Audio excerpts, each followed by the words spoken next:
This is the Isle of Palms podcast, produced by Island Vibes, the Isle of Palms upscale monthly publication. The Isle of Palms podcast is all about the people, places, and events that make this island a slice of paradise. So welcome to the Isle of Palms Community Podcast, presented by Island Vibes, the pride of Isle of Palms today, tomorrow, and always. We are beginning a new series on Isle of Palms politics. I'm your host, editor Zach Giroux. Today, we're honored to welcome a very special guest, Isle of Palms Mayor Phillip Pounds. With the Isle of Palms election less than 2 months away, let's chat about your run for re-election. What motivated you to seek another term? All right, Zach, as you know, I come out of the corporate world, and when I was looking to give back to the community in some way, politics was not at the top of the list necessarily, but it's been a great 4 years as mayor and 2 years as council. But, 4 years goes relatively quickly in the grand scheme of things. And certainly at the municipal level, when you're permitting and planning and trying to finance things, 4 years is really a blink. And while I feel good about what we've gotten done in the last 4 years, there's just more to do. And I would love to continue to be able to help the community and do that as mayor. What do you consider your key accomplishments during your first term? Zach, for a city council, fiscal responsibility or stewardship is really job number one. And I feel really good about what we've done there. When I took office, we had about $29 million in reserves. Today, we just finished our fiscal year up with about $55 million in reserves. We've been able to get about a little bit over $13 million in grants and state budget help, which has been great and allowed us to, finish a lot of good projects on the island, whether it's been drainage or upgrades to our rec center or some other things. But, so fiscally, I feel really good about where we've come from. We've been able to pay off some debt. We took on some debt right after COVID when rates were really low. So, we were lucky there. So again, fiscally, I feel really good about what we've done. We've gotten some projects done around the island. I know you guys have covered some of them for us. And, whether it's been our new dock at the marina, we put in 5 beach access paths where there's been, drainage issues and standing water over the years, and built some boardwalks to allow people to access the beach quicker. Some of those have had ADA parking and structure, around them. We've gotten some huge drainage projects done. Those certainly start, before my tenure, but we were able to complete those, over the last few years.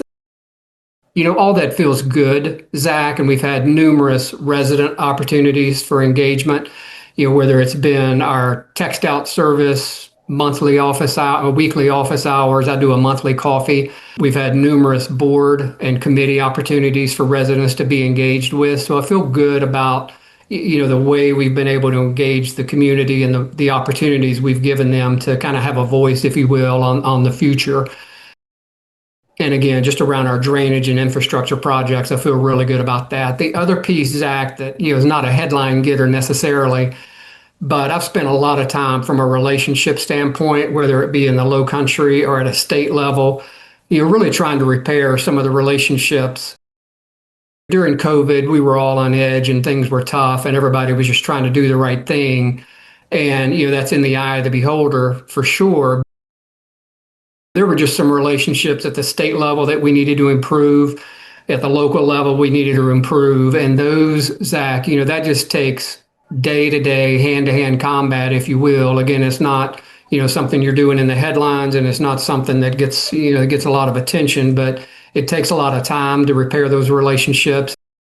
You're doing it not with an ulterior motive, but it's just nice to have a relationship with somebody before you may have a need or before you're in a transaction with someone, so that, each side kind of knows where you're coming from. If you read this newspaper, you'll know everything that's going on IOP. I think Island Vibes is going to be a game changer for Isle of Palms. It's happy, it's fun, just like our island. Island Vibes is the deal.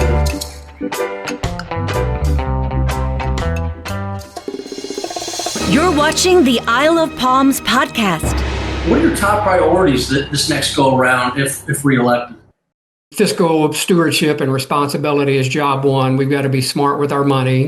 We make a living off of tourism, 4 to 5 months, pretty heavy out of the year. So we just have to be really smart about how we spend that money, where we spend that money. It's a tough balance to be a tourism destination, and have full-time residents at the same time. So trying to make sure there's quality of life for each of those parties. Fiscal responsibility is always at the top of my list. Pretty close second and third. We'll continue to chip away at some of the drainage and stormwater issues that we have on the island. We've got another project that'll kick off this fall on Palm Boulevard. We've got a master plan that kind of outlines the next 10 to 15 projects, once funding and permitting is available for us. Beach, obviously, right now is big for us with the erosion we've had over the last couple of years. We're putting in permits this month, actually, for the next big beach renourishment. That'll be good for hopefully 6 to 10 years, somewhere in there. So you have to figure out, how do you pay for the next one? I mentioned earlier, we have, $50-ish million in the bank. Sounds like a lot, and it is. But this next project for us on the beach renourishment side is probably going to be in the $25 to $30 million range. Our budget's only $30 million a year, so that's a lot of money. And we feel like we have the next one covered, but we need help at the state level or the federal level. So we've also employed lobbyists. We've had state level lobbyists since I've been in office. We just employed this year a federal level lobbyist, to help us out there. That's a lot. I feel like I'm kind of throwing up on the screen with you, but there's a lot of priorities.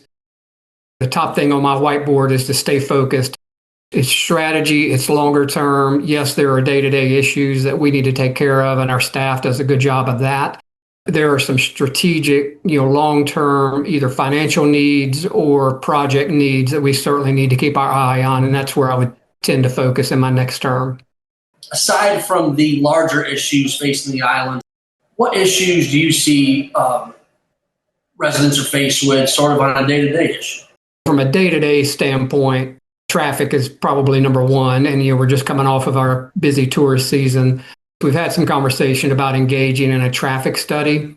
It originally started out just on the Isle of Palms, which I don't think does much for us. I think this needs to be a regional approach, with the county and Mount Pleasant and Sullivan's. If there's something we can do, whether it's light timing or, restriping the bridge or whatever it might be from a traffic flow standpoint, it's only 10 to 12 weekends out of the year where it's really tough. It's really 2 to 3 where it's really tough. Memorial Day, 4th of July, and Labor Day. But if there are things we could do to tweak some of that and to help traffic move better and quicker on and off the island, that would be great. I mean, it's a challenge when you are a barrier island, 2 ways on and off, mostly 1-lane roads everywhere, and the infrastructure is just not there to do much from a change standpoint. But I think if we attacked it more regionally and include these other parties that I mentioned, I think that might help us. We have the good fortune to live in a very safe community. Our first responders do a great job. We added paramedics a couple of years ago. County's been a good partner in parking a ambulance on this side of the bridge during the busy season. I don't want to be Pollyannish, but I feel like most things day to day are in a pretty good spot. We've got a great team of staff that work for the city. We have a great group of first responders that take care of things. Our rec center is, a crown jewel, if you will, from a program and a quality of life standpoint. The marina, it looks great. We've got a little bit more work to do there from a green space and some additional parking lot fixes that we need to do over the next year or so. I really feel good from how we sit day-to-day standpoint. Council's focus really needs to be on the strategy and kind of the longer term priorities, and let staff take care of the day-to-day responsibilities. How would you describe your leadership style to new residents or first-time voters? Well, and Zach, to your comment, new residents, since COVID, about a third of our population is new in the last 5 years. So it'll be a little bit different election this year, I think. A lot of young families came here during COVID when you could work and school kind of wherever you wanted to. It'll be interesting. So to your question, one of the 5 bullet points on my whiteboard is servant leadership. And to me, that's kind of the epitome of where I would like to fall on a scale, if you will, of where a leader stands. It's not about me, Zach. It's about serving this community and making sure you're giving the residents what they're looking for. I didn't come to council with an agenda. I didn't come to be mayor with an agenda. because it really is not my agenda anymore. It's really trying to understand what the residents of this community want, and trying to deliver on those conversations and promises and ideas and thoughts. That's what I would look for, in somebody leading me at a city level or a national level. Is it's not about me. It's really about serving the community and making sure you're bringing, whatever talents you may have to that. The other piece I have on my whiteboard, Zach, number one, actually is stay focused. Servant leadership's number two, because kind of to some of your questions, there's so many pieces, to run in a city, whether it's, to your comment, day-to-day activities, longer-term activities, financial, project-related. It is so easy to get diverted onto that day's fire, if you will. From a mayor or a council seat, it's really about staying focused on that longer-term strategy. I certainly appreciate your time with us. Best of luck in this coming election. Thank you, Zach. And remember, folks, early voting begins on October 20th through October 31st. From 8:30 a.m. to 6 p.m. at the Isle of Palms City Hall and Recreation Center. Election Day is Tuesday, November 4th. Polls open at 7 a.m. and close at 7 p.m. For all your news on Isle of Palms, please visit readislandvibes.com. Thank you for listening or watching the Isle of Palms podcast, produced by Island Vibes, the Isle of Palms upscale monthly publication. Find past and current episodes by visiting isleofpalmspodcast.com.